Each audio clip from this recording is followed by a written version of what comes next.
Welcome to our channel. Today we how to back up your Wells Fargo rewards statements. Easy tutorial step by step clearly. To back up your Wells Fargo rewards statements, start by opening your preferred web browser. In the address bar, type in www.wellsfargo.com and press enter. Once the website loads, locate the login section on the top right corner of the page. Enter your username and password in the appropriate fields. Click on the Log On button to access your account.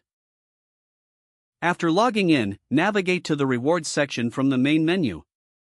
Look for the Statements or Activity option within the Rewards section. Click on it to view your rewards statements and activity. Once the page loads, find the statement you wish to back up. Next, click on the statement to open it in full view. Look for a download or print option, often represented by a printer or download icon. Click on the download icon to save the statement as a PDF file. Choose a location on your computer where you want to save the file. Rename the file if necessary for easier identification. Click Save to complete the download process.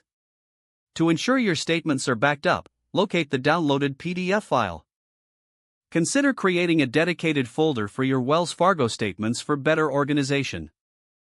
Repeat these steps for any additional statements you wish to back up. Finally, remember to regularly back up your statements to keep your records up to date.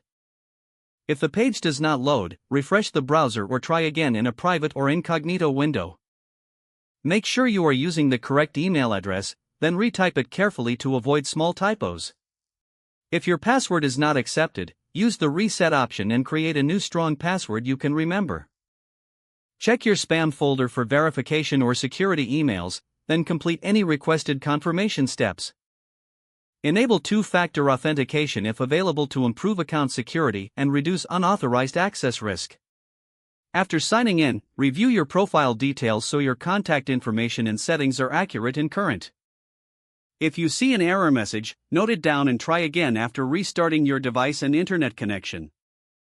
Log out when you finish, especially on shared devices, to keep your account and payment information secure. If the page does not load, refresh the browser or try again in a private or incognito window. Don't forget to like this video and subscribe to our channel for more step-by-step tech guides.